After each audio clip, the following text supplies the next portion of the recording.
আরোহীর এমন ধারা কথা শুনে নিজের রাগ কন্ট্রোল করতে না পেরে আরোহীকে দেয়ালের সঙ্গে চেপে ধরে বলতে লাগলাম, এই আপনার কি মাথায় সমস্যা আছে? চেনা নাই জানা নাই অপরিচিত লোকদের সঙ্গে কিভাবে কথা বলতে হয় সেটা কি জানেন না? কেন আমার সঙ্গে দুর্ব্যবহার করছেন? রাগের কারণে আরোহীকে দেয়ালের সঙ্গে হাতটি চেপে ধরায় তার হাত লাল হয়েছে। সেদিকে আমার কোনো ভ্রুক্ষেপ নেই। আরোহী বলল, হাতটা ছাড় বলছি। আরোহীর কথায় রাগের ঘোর কাটলো এবং সরি বলে রুমে চলে আসলাম। এতদিন তানবীর থাকায় কোনো সমস্যার সম্মুখীন হতে হয়নি। আজ যেই তানবীর চলে গেল এই সুযোগে আরোহী দুর্ব্যবহার করতে শুরু করেছে।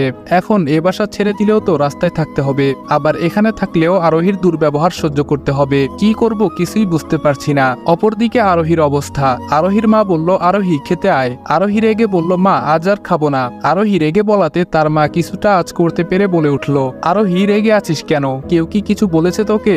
আরোহী মনে মনে ভাবলো, মন চাচ্ছে ওই বদ ছেলেকে গিয়ে খুন করে ফেলি। কত বড় সাহস আমার হাত চেপে ধরে রাখে। এর প্রতিশোধ আমি ভালোভাবেই নিব। এমন টর্চার শুরু করব, এ বাসা থেকে দুদিনেই পালিয়ে যেতে বাধ্য হবে। আরোহী এসব ভাবতে আরোহীর মা বলে উঠল, আরোহী ঠিক আছিস মা? আরোহী স্বাভাবিক হয়ে বলল, হ্যাঁ ঠিকই তো আছি। আরোহীর মা বলল, কখন থেকে কি যেন ভেবে যাচ্ছিস? কি ভাবছিস বলতো? আরোহী বিষয়টাকে ধামাচাপা দিয়ে বলে উঠল, কই কিছু না, তুমি খাবার রেডি করো গিয়ে, আমি খেতে যাচ্ছি। আরোহীর মা বলল, আচ্ছা ঠিক আছে খেতে আয়। আরোহী এমনিতেই রনিকে সহ্য করতে পারে না, তার উপর আজ যে ঘটনা ঘটে গেল এতে তো আরোহী আরো খেপে গেছে। সকালে ঘুম থেকে উঠে ফ্রেশ মনে ছাদে গিয়ে কিছুক্ষণ ঘুরে রুমে আসলাম। কাল যে ঘটনা ঘটেছে সেটার জন্য কেমন জানি অনুশোচনা হচ্ছে। আরোহীর সঙ্গে কাল যা মিসবিহেভ করেছি সেটা একদমই ঠিক করিনি। তাছাড়া আরোহী বদমেজাজি খিটখিটে, তা তো আর আমার অজানা না। তানবীরের সঙ্গেও এই সেম ব্যবহার করেছে। যাই হোক, আরোহীর কাছে এক সময় সরি বলে নিব। এসব ভেবে খাবারের পর্ব শেষ করে রুমে তালা লাগিয়ে যখন বের হতে যাব, এমন সময় আরোহীর সামনে এসে দাঁড়ালো এবং তার হাত দুইটি পিছনে রেখে বলল, কই যাওয়া হচ্ছে শুনি? আজ হঠাৎ আরোহীর ভালো ব্যবহার শুনে মনটা নিমিষেই ভালো হয়ে গেল। হাসি মুখে তার কথার উত্তর দিলাম, এই তো কাজে যাচ্ছি। আরোহী শয়তানি হেসে বলল, ওহ চাকরগিরি করতে যাচ্ছেন বুঝি?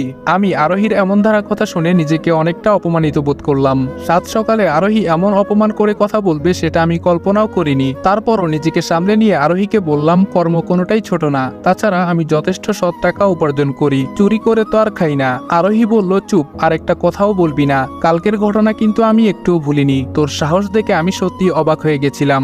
আজ পর্যন্ত কেউ আমাকে স্পর্শ করতে পারেনি, আর তুই কিনা আমার হাত চেপে ধরে রেখেছিলি। আমি বললাম, কালকের ঘটনার জন্য সরি। একে তো তানভীর চলে গেল, তার উপর আপনি আমাকে উল্টাপাল্টা কথা বলে রাগিয়ে দিলেন। রাগের ঘুরে এসব করে ফেলেছি। সরি, আমার ভুল হয়ে গেছে। এখন প্লিজ সামনে না দাঁড়িয়ে আমাকে কাজে যেতে দিন। এই বলে চলে আসতে যাব, এর মধ্যে আরোহী বলে উঠল, এমন ভাব ধরে বলছিস যেন অফিসে যাচ্ছিস। রেস্টুরেন্টে গিয়ে তো সারাদিন মানুষের চাকরগিরি করবি। আমি আরোহীর কথাতে অনেকটা অপমানিত হলাম। মেয়েটা আমার পিছনে কেন যে লাগছে? আরোহী বলল, কিরে সত্য কথা বলছি দেখে গায়ে লাগছে?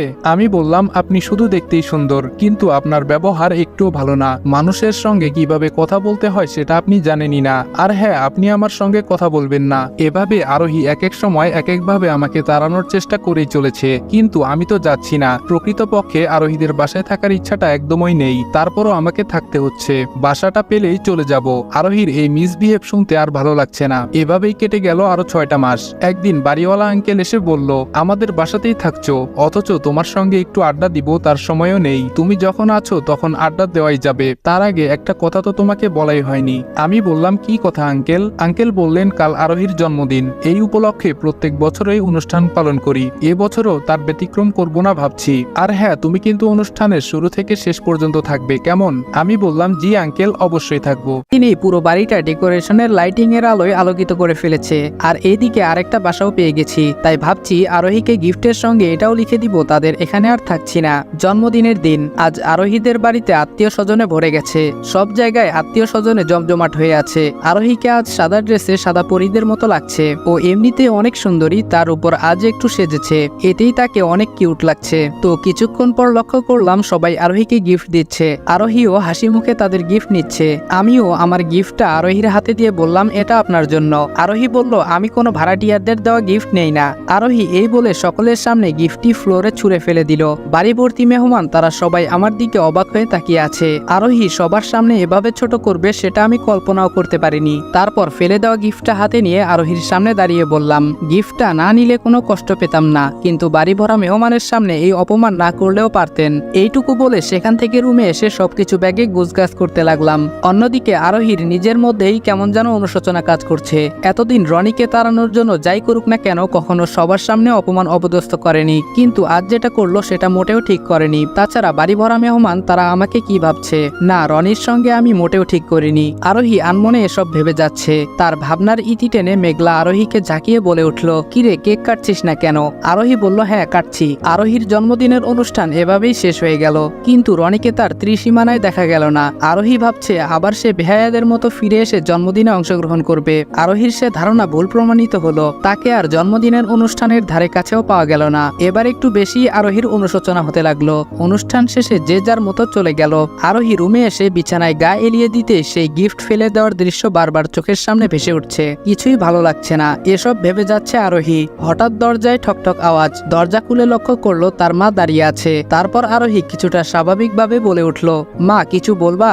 আরোহীর মা বলল, ছেলেটার সঙ্গে তখন এই মিসবিহেভটা না করলেও পারতি। তাছাড়া আমি এটাও জানি কেন তুই কোনো ছেলেকে সহ্য করতে পারিস না। মারে, সব ছেলেরাই কিন্তু খারাপ হয় না, ভালো মন্দ মিলেই মানুষ। কিন্তু একজন তোর সঙ্গে ভালোবাসায় চিট করেছে দেখে সব ছেলেকে যে একই ভাববি সেটা কিন্তু ভুল। রনির কাছে গিয়ে সরি বলে নিস। এই কথাটা তখনই বলতাম, কিন্তু অনুষ্ঠান নষ্ট হবে দেখে তোকে কিছুই বলিনি। আরোহীর মা এই বলে তার রুমে চলে গেল।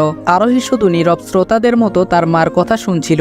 বলার মতো কোনো ভাষাই তার জানা নেই। কিছুক্ষণ পর আরোহী মনস্থির করলো সরি বলে সবকিছু সমাধান করে নিবে, আর কখনো তার সঙ্গে মিসবিহেভ করবে না। এসব ভেবে ছাদে চলে গেল। আরোহী সেখানে লক্ষ্য করলো রনি কার সঙ্গে যেন ফোনে কথা বলছে। ইতিমধ্যে তার কথা বলাও শেষ। পেছন ফিরে আরোহীকে দেখা মাত্রই কোনো কথা না বলে চলে যেতে ধরলো। এমন সময় আরোহী বলে উঠল, রনি দাঁড়াও প্লিজ। আমি বললাম অপমান করবেন নিশ্চয়ই। ছাদে আপনি আর আমি ছাড়া কেউ নেই দেখছি। একটা কাজ করেন, যেখানে মানুষজন বেশি থাকবে সেখানে আমাকে অপমান করবেন, সেটাই ভালো হবে। যত যাই হোক, একটা মানুষ তো কারো অপমান সহ্য করে থাকবে না, নিশ্চয়ই এটাই তো ভাবছেন। আরোহী নিশ্চুপ। আমি বললাম কালকেই আমি এই বাসা ছেড়ে চলে যাচ্ছি। যদিও বাসাটা একটু আগেই পেয়েছিলাম আর সিদ্ধান্তও নিয়েছিলাম গিফটের মাধ্যমে আপনাকে বিষয়টা জানাবো, কিন্তু তার আগে আপনি সেটা না দেখেই ছুঁড়ে ফেলে দিলেন আর বাড়ি ভরা মেহমানের সামনে আমাকে ছোট করলেন। আরোহী করুণ সুরে বলে উঠল, সরি। আমি বললাম সরি বলার আর কোনো দরকার নেই, সকাল হলেই এখান থেকে চলে যাব। এই বলেই আমি সেখান থেকে চলে আসলাম। এইদিকে আরোহী আমার চলে যাওয়ার কথা শুনে নিজের কথা বলার ভাষা যেন হারিয়ে ফেলেছে। সারা রাত আরোহী নির্ঘুমে কাটিয়ে দিল। সকালে ঘুম থেকে উঠেই ছাদে চলে গেল, কিন্তু আজ রনিকে আর দেখতে পেল না। তারপর আগ্রহ নিয়ে তার রুমের দিকে যেতে লাগলো। রুমের কাছে এসে রুমে তালা লাগানো দেখে রীতিমতো অবাক হয়ে গেল। সাত সকালে তালা লাগানো দেখে আরোহী তার মাকে জিজ্ঞেস করলো, মা রনির রুমে তালা লাগানো কেন? আরোহীর মা বলল, রনি কাল রাতেই এ বাসা ছেড়ে অন্য কোনো বাসায় উঠেছে। আরোহী অনেকটা অবাক হয়ে বলল, কি রাতেই চলে গিয়েছে? আরোহীর মা বলল, হ্যাঁ, রাতে রনি এসে আমাকে বলল যে তুই নাকি কোনো ভাড়াটিয়া থাকুক সেটা চাস না, সেজন্য রনি চলে গেল। যদিও আমি রনিকে বলেছি, বাবা তুমি থাকো, সমস্যা নাই, আমি আরোহীকে বুঝিয়ে বলবো। সে আমার কথার প্রতি উত্তরে বলল, আন্টি সমস্যা নেই, আরেকটা রুম ম্যানেজ করে ফেলেছি, সেখানে আমার বন্ধুরাও আছে, তো সেখানেই যাচ্ছি, ভালো থাকবেন। আর হ্যাঁ, গত মাসের বাসা ভাড়া নিন। এই বলে বকেয়া বাসা ভাড়া পরিশোধ করে সে চলে গেল। চাইলে আটকাতে পারতাম, কিন্তু তোর কথা ভেবে রনিকে আর আটকালাম না। আর হ্যাঁ, বাসা ভাড়া দেওয়া টোটাল বন্ধ করেছি। এখন থেকে ওই রুমটা তালা লাগানোই থাকবে। আশা করি এবার নিশ্চয়ই খুশি হয়েছিস। আরোহী তার মার কথার উত্তর না দিয়ে রুমে দরজা আটকিয়ে বিছানায় গা এলিয়ে দিতেই চোখ থেকে কয়েক ফোঁটা নোনা জল গড়িয়ে পড়ল। আর সেটা কেন পড়তে লাগলো সে উত্তর আরোহী কোনোভাবেই মিলাতে পারছে না। অন্যদিকে আমি ভাবছি আরোহী মেয়েটা সত্যি অনেক সুন্দর, কিন্তু যদি তার আচরণ ভালো থাকতো তাহলে হয়তো এতদিনে তাকে ভালোবেসে ফেলতাম। কিন্তু তার যে ব্যবহার, এতে কোনো ছেলে তাকে ভালোবাসবে তো দূরের বিষয়, তার ধারে কাছেও কেউ ঘেসবে না। তাছাড়া আমি কেন এসব ভাবছি? তাদের বাসা ছেড়ে এখানে আসায় তো আমার অনেকটাই ভালো হয়েছে। কেউ আমাকে অপমান অপদস্থ করতে পারবে না। কিন্তু এ বাসা থেকে আরোহীদের বাসা তো বেশি একটা দূরে না, মাঝে মধ্যে অকারণেই দেখা হয়ে যেতে পারে। আর দেখা হলেই বাকি, ওর সঙ্গে তো আর ভালোবাসার কোনো সম্পর্ক নেই যে খারাপ লাগবে। এভাবেই আমার ছনছাড়া জীবন কাটছে। কথায় আছে না, সময় যখন খারাপ যায় তখন সব দিকে যায়। আমার সাথেও তেমন হচ্ছে। যাকে 2টা বছর ভালোবেসে গেলাম সেও আমাকে বুঝতে পারলো না, ভুল বুঝে ইফটিজিং এর শাস্তি দিল। যাদেরকে আপন ভেবে আসছি তারাও মুখের উপর বলে দিয়েছে তারা আমার রক্তের কেউ না। এই পৃথিবীতে মানুষজনের আনাগোনা বেশি থাকলেও এর মধ্যে আমার আপনজন নাই বললেই চলে। একদিক থেকে আমার একাকিত্ব জীবন ভালোই চলছে, কষ্টের হলেও সেটাকে আর কষ্ট বলে মনে হয় না। এখন সবকিছুই আমার মানানসই হয়ে উঠেছে। এখন আমার একটাই লক্ষ্য, পড়ালেখা শেষ করে ভবিষ্যতে ভালো কিছু করা। এমন চিন্তা ভাবনায় নিজেকে নিয়োজিত করে ফেলেছি। কলেজে অ্যাডমিশন নেওয়া হলেও তেমন একটা কলেজে যাওয়া হয়নি, তাই রেডি হয়ে কলেজে চলে আসলাম। ভর্তি হওয়ার 2 মাস পর আজ কলেজে আসলাম। চারদিকে অনেকের আনাগোনা দেখে ভালো লাগা কাজ করছে। তারপর প্রিন্সিপাল স্যারের সাথে দেখা করতে গিয়ে স্যারকে সালাম সালাম দিলাম এবং স্যার সালামের উত্তর নিয়ে বলে উঠল, কি ব্যাপার রনি, 2 মাস আগে অ্যাডমিশন নিলে অথচ 2 মাসের মধ্যে একদিনও কলেজে আসলা না, আজ কি ভেবে আসছো? আমি বললাম, স্যার আমি তো ভেবেছিলাম আপনি হয়তো আমাকে চিনবেনই না, এখন তো দেখছি আমার কথা ঠিকই আপনার মনে আছে। প্রিন্সিপাল স্যার বললেন, এত সহজেই যদি ছাত্রদের চেহারা ভুলে যাই তাহলে তো আমার প্রতিষ্ঠান অল্পতেই লাটে উঠবে, সুতরাং আমার স্মৃতিশক্তি এতটাও খারাপ না যে অল্পতেই ছাত্রদের কথা ভুলে যাব। তাছাড়া আমার স্মৃতিশক্তি এখনো অনেক ভালো আছে, যাকে একবার দেখি তাকে আর দ্বিতীয়বার চিনতে অসুবিধা হয় না। এখন থেকে তোমাকে কিন্তু ক্লাসে নিয়মিত আসতে হবে, তোমাদের ইন্টারমিডিয়েট পরীক্ষার বেশি একটা সময় নেই। আমি বললাম, জি স্যার অবশ্যই আসবো। কলেজে প্রথম দিন ক্লাসে বেশ কয়েকটা বন্ধু পেয়ে গেলাম। প্রথম দিন ক্লাসে ভালোই মজা হলো। কলেজ শেষে রাস্তায় এসে ফোনে নিউজ ফিড দেখছিলাম, হঠাৎ পরিচিত কণ্ঠ আমার নাম ধরে ডেকে উঠল। নিউজ ফিড দেখা বাদ দিয়ে তাকাতেই আমার চোখ যেন কপালে উঠে গেল। আজ 2 মাস পর আরোহীর সঙ্গে কলেজে এভাবে দেখা হবে সেটা কখনোই আশা করিনি। নিশ্চয়ই আরোহী এই কলেজে পড়ে, দূর ও পড়লেই কি না পড়লেই কি, ওর সঙ্গে কথা না বলাই ভালো। এসব ভেবে চলে আসতে যাব এমন সময় আরোহী আমার সামনে এসে বলতে লাগলো,